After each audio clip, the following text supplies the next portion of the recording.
This channel does not promote or encourage any illegal activities. All contents provided by this channel is meant for educational purpose only.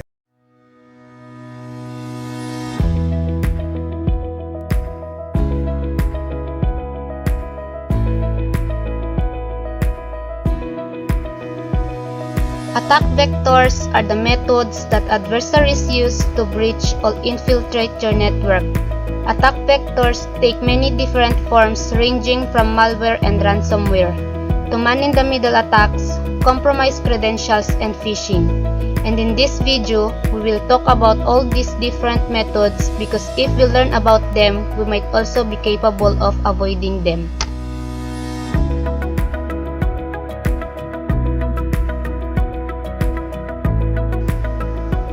Compromised credentials. Usernames and passwords are still the most common type of access credential and continue to be exposed in data leaks, phishing scams, and by malware.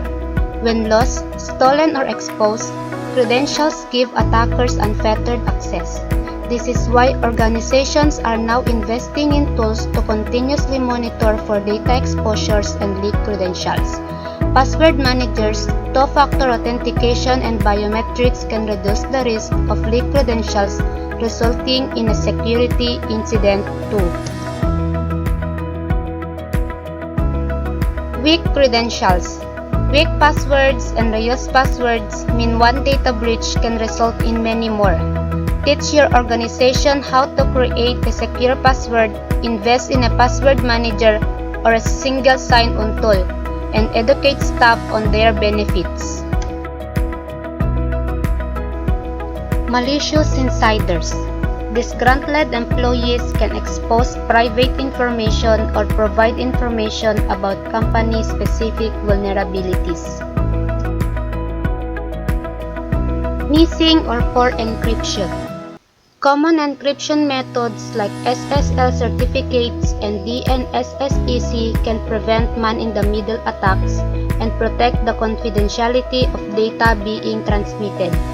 Missing or poor encryption for data at rest can mean that sensitive data or credentials are exposed in the event of a data breach or data leak.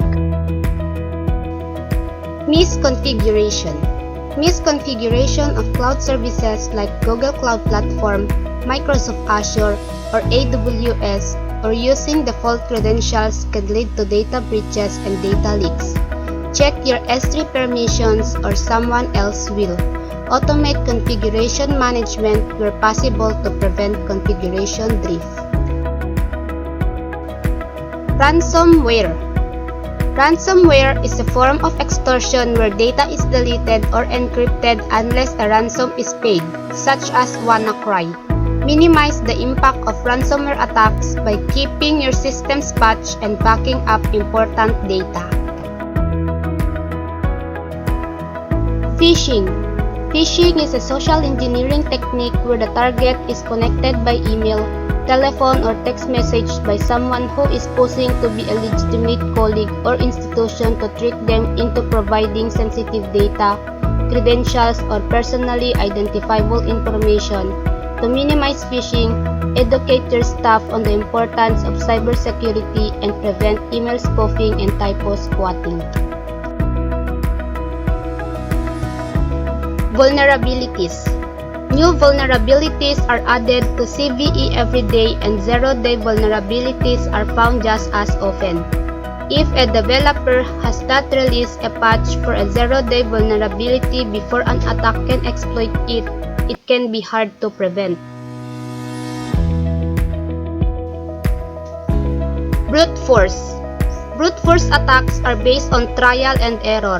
Attackers may continuously try to gain access to your organization until one attack works.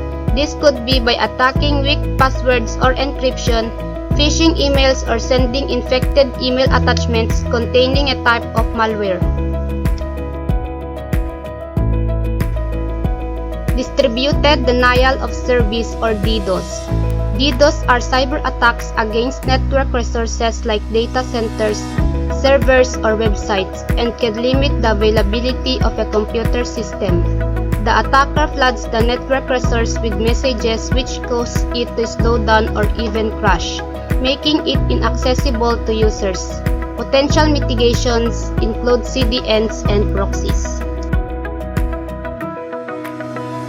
SQL injections. SQL stands for Structured Query Language, a programming language used to communicate with databases.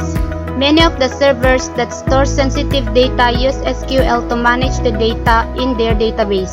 An SQL injection uses malicious SQL to get the server to expose information it otherwise wouldn't. This is a huge cyber risk if the database stores customer information, credit card numbers, credentials, or other personally identifiable information. Trojans. Trojan horses are malware that misleads users by pretending to be a legitimate program and are often spread via infected email attachments or fake software.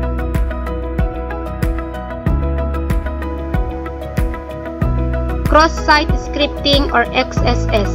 XSS attacks involve injecting malicious code into a website, but the website itself is not being attacked. Rather, it aims to impact the website's visitors. A common way attackers can deploy cross-site scripting attacks is by injecting malicious code into a comment. Embed the link to malicious JavaScript in a blog post comment section. Man-in-the-middle attacks. Public Wi-Fi networks can be exploited to perform man-in-the-middle attacks and intercept traffic that was supposed to go elsewhere, such as when you log into a secure system. And that was the last attack vector we will talk about. Hopefully now that you know how these different threat attack vectors work, you will also use this knowledge to be secure from them.